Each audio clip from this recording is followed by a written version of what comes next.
నారాయణ గారి నాయకత్వం, నారాయణ గారి నాయకత్వం.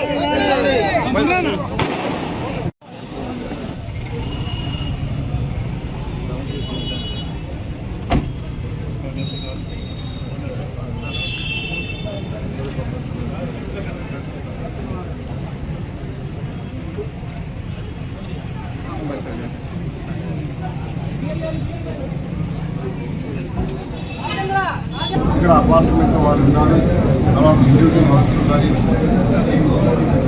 వీళ్ళందరి సమస్యలు డిఫరెంట్, ఒక్కొక్కరి సమస్యలు ఒక్కొక్క విధంగా ఉంటుంది. ఇవన్నీ అర్థం చేసుకుని సాల్వ్ చేయడానికి నేనైతే అటు షాప్స్ తిరిగాను, స్లమ్ ఏరియాస్ తిరిగాను. అది కాకుండా మిగతా ఏరియాలు కూడా కవర్ చేస్తున్నాను. వాళ్ళకి చెప్పే సమస్యలన్నీ అవగాహన చేసుకుంటున్నాను. ఖచ్చితంగా నేను ఇప్పుడే చెప్తున్నాను, 2014లో నేను ఎక్కడ ఓటు అడగల. తెలుగుదేశం పార్టీ చేసిన సేవకు గాను ఆ రోజు ముఖ్యమంత్రిగా నారా చంద్రబాబు క్యాబినెట్ ఇస్తున్నారు.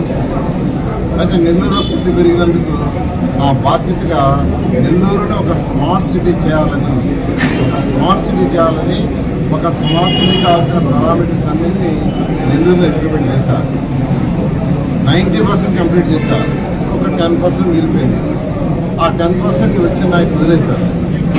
వచ్చిన నాయకు ఆ 10% చేస్తుంటే స్మార్ట్ సిటీ అంటే ఒకటే, ప్రజలకి స్వచ్ఛమైన నీరు ఉండాలి, వాళ్ళు స్వేచ్ఛగా వ్యాపారాలు చేసుకుని ఉండాలి,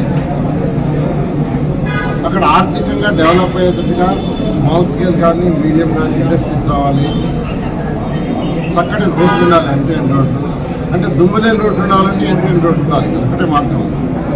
దోమలేని సొసైటీ, దోమలేని సిసి ఉండాలంటే అక్కడ ఉండాలి, వేరే మార్గం ఏం లేదు.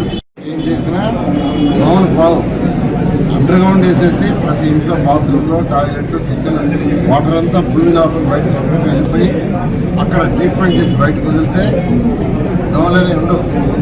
డెవలప్డ్ కంట్రీస్ అంతా దోమలు ఉండవంటే కారణం ఏంటంటే అండర్ గ్రౌండ్ సివరేజ్.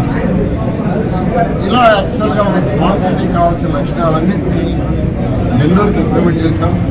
90% 10% ఉన్నాయి. 2024లో ఖచ్చితంగా తెలుగుదేశం ప్రభుత్వం రాష్ట్రంలో వస్తుంది.